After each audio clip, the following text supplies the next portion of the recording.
बात सिर्फ इतनी नहीं है कि पेट्रोल डीजल के दाम बढ़ गए, खबर तो उससे भी बड़ी है। महंगाई का बम फूटने से लेकर उससे भी बड़ी खबर क्या हो सकती है। बात यह नहीं है कि राहुल गांधी ने कह दिया कि गलती मोदी सरकार की, कीमत जनता चुकाएगी। देखिए आपकी स्क्रीन पर 3 रुपए का झटका आ चुका है, बाकी वसूली किश्तों में की जाएगी। यानी राहुल गांधी कह रहे हैं कि यह अभी ट्रेलर है। खबर ध्यान से देखिएगा, कैसे खुद मोदी सरकार की अपनी चोरी, जी हां अपनी चोरी पकड़ी गई। जनता को आश्वासनों की चाशनी में लपेटकर गर्मी में 440 वोल्ट का महंगाई का ऐसा झटका दिया कि सब हिल गए। वैसे आप जानते ही हैं, जैसे अटकलें थी कि भाई 2 दिन से लगातार ये खबरें चली रही थी कि आखिरकार महंगाई का विस्फोट होगा ही होगा, और हो चुका है। जिसका डर था वो हुआ, पेट्रोल डीजल के दाम बढ़ गए।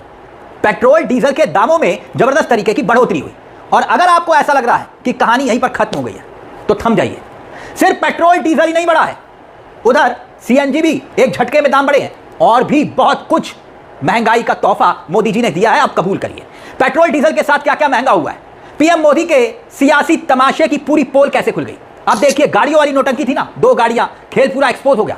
बात यह नहीं है कि प्रधानमंत्री नरेंद्र मोदी की मेहरबानी से आज पेट्रोल डीजल 3 रुपए महंगा हो गया। अब अंतरराष्ट्रीय मार्केट में तेल की कीमतें बेतहाशा बढ़ाई जा रही हैं, तो सरकार की मजबूरी है, भाई पेट्रोल डीजल के दाम बढ़ेंगे। लेकिन सवाल यह उठता है कि जब तेल सस्ता था तब जनता को राहत क्यों नहीं दी थी मोदी सरकार ने।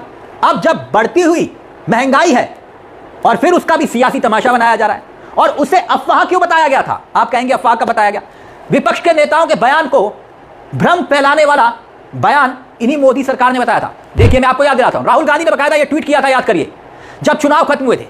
राहुल गांधी की एक भविष्यवाणी थी। क्या भविष्यवाणी थी? देखिए, 5 राज्यों के चुनाव में चुनाव खत्म होते ही तेल की कीमतें बढ़ने वाली हैं, गैस की कीमतें बढ़ने वाली हैं, महंगाई का मीटर चालू होने वाला है। तो मोदी सरकार के मंत्रालय ने, पेट्रोलियम मंत्रालय ने बकायदा बयान जारी किया था राहुल गांधी के इसी ट्वीट पर। याद करिए, ये खबर हमने आपको दिखाई थी। क्या कहा था? देखिए आपकी स्क्रीन पर कि यह भ्रामक जानकारी है। मोदी सरकार ने इसे कहा था कि गलत अफवाहें फैलाई जा रही हैं, तेल की कीमतें बढ़ने पर बिल्कुल विचार नहीं किया जा रहा। यह आपकी स्क्रीन पर आप देख सकते हैं, यह मोदी सरकार के पेट्रोलियम मंत्री का बयान था, पेट्रोलियम मंत्रालय का बयान। साफ तौर पर यह कहा गया, जब राहुल गांधी ने कहा कि कीमतें बढ़ेंगी, तब कहा गया कि कीमतें बढ़ाने पर कोई विचार नहीं हो रहा। तो क्या देश की जनता को पेट्रोलियम मंत्रालय ने झूठ बोला था? क्या मोदी सरकार ने झूठ बोला?